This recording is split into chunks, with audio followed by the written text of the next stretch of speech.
এই অভ্যুত্থানের মধ্য দিয়ে আমাদের অনেকগুলো অভিজ্ঞতা জমা হয়েছে। ধীরে ধীরে আমাদের এই ট্রমাটাইজ ফিলিংটা আমরা হিলিং এর মধ্যে নিয়ে যাই।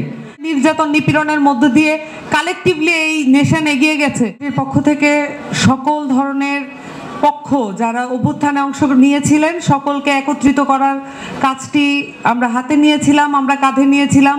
আমাদের উপর একটা দায় আছে, যেহেতু আমরা বলেছি গণ অভ্যুত্থান সংগঠিত করেছে ছাত্র জনতা, এবং ছাত্র জনতার যতগুলো অসংগঠিত যতগুলো ফোর্স ছিল সকলকে একত্রিত করার দায়টা আমরা কাঁধে নিয়েছিলাম। এ কারণেই আমরা বিভিন্ন সময়ে দেখেছেন আমরা রাইজিং প্রোগ্রাম বিভিন্ন এলাকাবাসীকে আমরা সংগঠিত করার চেষ্টা করেছি, কিন্তু আমরা দ্রুতই লক্ষ্য করেছি যে প্রাইভেট ইউনিভার্সিটির সাথে আমাদের একটা বড় দূরত্ব তৈরি হয়েছে, এবং এই দূরত্ব নিরসনের জন্য আমরা দ্রুতই আপনাদের সাথে যোগাযোগ শুরু করেছি। বিভিন্ন মাত্রায় বিভিন্ন ফোরামে বিভিন্ন আপনাদের যত অ্যালামনাই সোসাইটি আছে সবার সাথে আমাদের কানেকশন বিল্ড আপ আমরা শুরু করেছিলাম। এবং আজকে একটি বিশেষ দিন, কারণ আমরা অভ্যুত্থানের মধ্য দিয়ে যেই দুইটি ফোর্সের আমরা সবচেয়ে বেশি টার্নিং পয়েন্ট দেখেছি, সেই দুটি ফোর্সের সাথে আজকে আমাদের বসার সুযোগ হয়েছে। নারায়ণগঞ্জে আজকে নারীদের একটি সমাবেশ ছিল, আমরা সেন্ট্রালিও একটি নারী সমাবেশ করেছি। সেখানে আমরা বলেছি, আমরা দেখেছি যে অভ্যুত্থানের মধ্য দিয়ে নারীদের যে রাজনৈতিক উত্তরণ, সেই রাজনৈতিক উত্তরণের পরেও আমরা রাজনীতির পরিবেশে নারীদেরকে দেখতে পাচ্ছি না, এবং বারংবার এই প্রসঙ্গ আসছে। এই প্রসঙ্গের মধ্য দিয়ে আমাদের নাগরিক কমিটির পক্ষ থেকে বিভিন্ন মাত্রায় নারী সমাবেশের আয়োজন করা হয়েছে। তেমনটি একটি সমাবেশ ছিল আজকে নারায়ণগঞ্জে।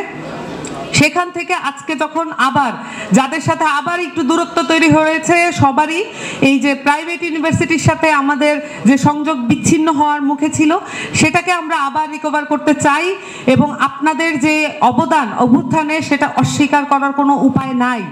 সেটা আমাদের যে আহ্বায়ক বারংবার বলেছেন, এবং আমরা সেটাকে বিরক্তি করতে চাই, কারণ আমরা বারংবার বলতে চাই যে প্রাইভেট ইউনিভার্সিটির যে সংগ্রাম ছিল মাঠে ময়দানে, সেটা দেখেই আমরা আমাদের পাবলিক ইউনিভার্সিটির যারা ছিলেন তাদের যে মনোবল ক্ষুণ্ণ হয়েছিল, কারণ তাদের হলগুলো বন্ধ হয়ে গিয়েছিল।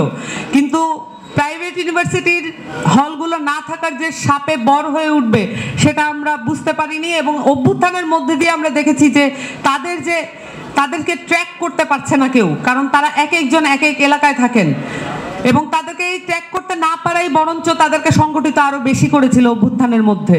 কিন্তু আমরা এটাও দেখেছি পুলিশ কিভাবে ব্লক রেড দিয়ে বা পাবলিক ইউনিভার্সিটির সকলকে কিভাবে হয়রানি করেছে। এই অভ্যুত্থানের মধ্য দিয়ে আমাদের অনেকগুলো অভিজ্ঞতা জমা হয়েছে, এবং আমরা অনেকে এখন ট্রমাটাইজ অবস্থায় আছি। কিন্তু আমরা এই সংগঠিত অবস্থার মধ্য দিয়ে এবং আমরা ঐক্যবদ্ধ থাকবো, এই প্রেরণা যখন আমাদের মধ্যে কাজ করে, তখন ধীরে ধীরে আমাদের এই ট্রমাটাইজ ফিলিংটা আমরা হিলিং এর মধ্যে নিয়ে যাই। কারণ আমরা দেখেছি যে এখানে জেনজি রেভলিউশন বলা হয়েছে, এখানে যে ভাষাটা তৈরি হয়েছে, সেই ভাষাটা এখানকার যে স্ট্যাবলিশমেন্ট, সেটা পুরনো স্ট্যাবলিশমেন্ট এটাকে কানেক্ট করতে পারে নাই। এবং অভ্যুত্থান যে এই পর্যায়ে যাবে এবং তাকে যে পালাতে হবে, ফ্যাসিস্ট খুনি হাসিনাকে যে পালাতে হবে, সেটা তারা বুঝতে পারে নাই। কারণ আমাদের ভাষার সাথে আপনাদের ভাষার সাথে তাদের অনেক ফারাক আছে। আমাদের যেই ধরনের স্পিরিট আমরা বুকে লালন করি, সেটা সুপ্ত অবস্থায় ছিল, কারণ আমাদের যেই ধরনের নির্যাতন নিপীড়নের মধ্য দিয়ে কালেকটিভলি এই নেশন এগিয়ে গেছে, সেইটা আমাদের মধ্যে এক ধরনের চেতনা জাগ্রত করেছে, যেটা বিভিন্ন ভাষার মাধ্যমে আমরা সার্কেজম করেছি, আমরা বিভিন্ন সময় মিম বানিয়েছি, বিভিন্ন সময় ভিডিও বানিয়েছি, এবং র্যাপ সঙ্গীত হয়েছে এখানে বিভিন্ন জায়গায়। এই যে তরুণদের যেই চেতনার সম্মেলন, এইটাকে এই আধুনিকীকরণের সাথে পরিচিত নয় এখানকার এস্টাবলিশমেন্ট, এবং এইটা যে পরিচিত নয়, এটা ছিল আমাদের পাওয়ার পয়েন্ট। এবং আপনাদের যেই ল্যাঙ্গুয়েজ ডেভেলপ করেছে over the years of fascist regime, আপনাদের এই ল্যাঙ্গুয়েজের কারণেই এই ফ্যাসিস্ট রেজিম পতন হয়েছে, এটা অস্বীকার করার কোনো উপায় নাই। যেই জায়গা থেকে এসেছেন, সেই শ্রেণীতে, সেই দলে এবং সেই পরিচয় আবার বিলং করছেন। আমরা মনে করি আমাদের আইডেন্টিটি থাকবে, কিন্তু এই মুহূর্তে আমাদের সবচেয়ে বড় আইডেন্টিটি হচ্ছে আমরা অভ্যুত্থানকারী শক্তি, এবং অভ্যুত্থানকারী শক্তি হিসেবে আমাদের উপরে একটা পুনর্গঠনের শক্তিও আমাদের উপর ভর করেছে। আমাদেরকে এটা মাথায় রাখতে হবে, এবং আমরা চাই এই পাবলিক প্রাইভেটের এই বিভাজন আমাদের মধ্যে আর কাজ না করুক। কারণ এখানে যে বিভাজনটা হয়েছিল সেটা হচ্ছে বাংলাদেশের শিক্ষা ব্যবস্থা। বাংলাদেশের শিক্ষা ব্যবস্থা কোনো ধরনের ইউনিফিকেশন নাই, এবং আমাদের এলাকাগুলোতে, আমাদের জেলায় জেলায়, বিভাগে বিভাগে কোনো ধরনের পাবলিক ইউনিভার্সিটি নাই, এবং সেটা ধারণ করতে না পারায় আমরা দেখেছি বিভিন্নভাবে এই পাবলিক ইউনিভার্সিটিগুলোতে আমাদের শিক্ষার্থীরা জমা হয়েছেন এবং তারা তাদের যেটা প্রাপ্য শিক্ষা সেটা অর্জনের চেষ্টা করছেন। কিন্তু এটা যে রাষ্ট্রীয় একটি ব্যর্থতা, সেই জায়গায় আমরা ভুলে গিয়ে যদি আমরা আমাদের বিভাজনের দিকে মনোযোগ দিই, তাহলে আমরা আমাদের যে প্রাপ্য অর্জন বা আমাদের যে অধিকার, সেই অধিকার থেকে আমরা পিছনে ফিরে যেতে হবে।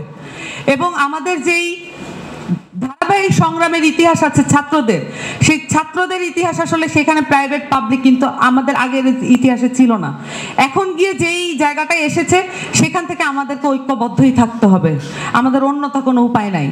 আমাদের সামনে আছে সংস্কার, আমাদের সামনে আছে বিচার, এবং এই বিচার যদি আমরা কালেক্টিভলি অর্জন করতে না পারি, তাহলে আমরা সকলেই এক ধরনের বিপদে নিমজ্জিত হব। এই বিপদ থেকে উত্তরণের জন্য আমাদের একমাত্র অস্ত্র হচ্ছে ঐক্যবদ্ধতা। সেটার এক্সপিরিয়েন্স আমরা আমাদের এই আপরাইজিং এর মধ্য দিয়ে দেখেছি, এবং সেইটার এক্সপিরিয়েন্স আমাদেরকে এখনো মনে করতে হবে, পুনঃমঞ্চায়ন করতে হবে, সামনের দিনে ঐক্যবদ্ধ থাকতে হবে।